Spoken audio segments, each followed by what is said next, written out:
उस समय भी शायद ईश्वर ये दिखाना चाहते थे कि आप अपने करियर की जो पीक है वो आपने देख ली, आप देख चुके हैं। अब आपको दूसरा एक जगत को देखना बाकी है। आपने अपने करियर की पीक को देख लिया, अब आपके लिए दूसरा जगत देखना बाकी है। अब आप इस तरफ से अपना मुंह मोड़िए, इस तरफ से हटके आप दूसरी तरफ चलिए।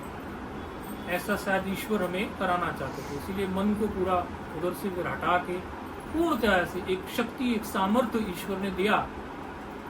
बिना ईश्वर कृपा, बिना गुरुजनों की, संतों की कृपा के इस मार्ग को चुन पाना पूर्ण रूपेण ये संभव नहीं है। तो ईश्वर ने फिर ऐसी शक्ति प्रदान की कि उस तरफ से हमने जीवन को समेट लिया ईश्वर कृपा से, और फिर पूर्णतः इसी चोले में और संचोले में आए। तो इसमें से तो कई लोग हमें मतलब एक दिन आए थे, कुछ ने तो देखा भी था, तो कई लोग नहीं भी थे उस दिन।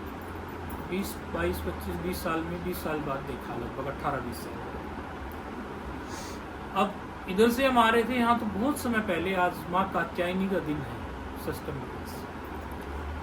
हमें ऐसी याद आया माँ कात्यायनी से। यहाँ पहले कात्यायनी चीजें बढ़ती हैं, एक पीक तक ऊपर तक जाती हैं, विज्ञान भी, विकास भी एक ऊंचाई तक जाता है, फिर वो नीचे आ जाता है। हर एक काल में ऐसा होता है, विकास होते होते होते होते पूरी ऊंचाई तक जाएगा हर काल में। अभी की सृष्टि में ऐसा हो रहा है, ऐसा नहीं है, इससे पहले अनेकों सृष्टियों में ऐसा हो चुका है। अभी आप लोगों को लगता है मार्केट, दुकानें ये सब हो रही हैं, और ग्रो करेंगी और ग्रो करेंगी, फिर एक लिमिट पर वहां तक जाके फिर सारी चीजें जमीन पर आएंगी। और अभी तो आप 10-15 साल में देख लोगे। अब की बार थोड़ा कलयुग का हिसाब किताब थोड़ा अलग ढंग से चल रहा है। आप 10-15 वर्ष में ही ये भी रिकॉर्ड में जाती है बात, तो प्रमाणित तौर पर बोल रहे हैं। आप देख लेना, जो भी 10-15 वर्ष बाद तक होंगे, कौन जाने, हम ही ना हो। ऐसा मत समझना कि गुरु महाराज बोले तो संत महाराज हमारे लिए ऐसा बोल रहे, क्या जाने, हम ही ना हो। तो जीवन तो, शरीर तो मरण धर्म है ना, शरीर की तो आयुष, शरीर की आयुष्य तो लिमिटेड है।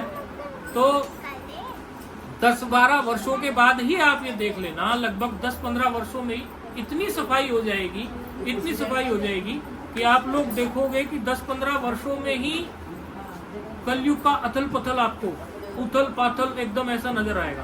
केवल 10-15 वर्षों में ही इतनी सफाई ये हो जाएगी, जिसको जहां जैसी अनुकूलता से मिले बैठ जाए। बस अब तो भी आप 10-15 वर्षों में ही देख लेना कितनी उथल पथल हो जाएगी। खैर, लेकिन एक भक्त को, एक जिज्ञासु को, एक साधक को, एक गुरु भक्त को जितने क्षण भी उसके जीवन के हों, समझो किसी के 70 वर्ष हैं, किसी के 80 वर्ष हैं, किसी के 90 वर्ष है। अब ये बात तो नहीं पता ना किसके कितने हैं, ये तो सबका अलग अलग श्वास है, क्योंकि वर्षों के हिसाब से तो जीवन की गिनती नहीं है, श्वास के हिसाब से जीवन की गिनती है। माना आपको एक जीवन में 1 अरब श्वास जीने हैं, तो 1 अरब श्वास को आप चाहो तो उनको 10-20 साल में खर्चा कर दो। अधिक भोग को भोगो, जैसे अधिक आप खाना खाओ, भोजन अधिक लो, आहार अधिक लो। आहार का मतलब सिर्फ आप ये मत समझना कि आहार का मतलब सिर्फ जो मुंह से जाता है वही आहार होता है। इन आंखों से जो जा रहा है वो भी आहार है, इन कानों से जो जा रहा है वो भी आहार है, नाक से जो जा रहा है वो भी आहार है। आप आहार अधिक लो, फालतू की बातें अधिक सुनो, फालतू की चीजें अधिक देखो, फालतू का अधिक खाओ, उन्हीं सब चीजों में आपकी एनर्जी ज्यादा वेस्ट होगी। एनर्जी ज्यादा वेस्ट होगी तो आपके श्वास ज्यादा खर्चे होंगे।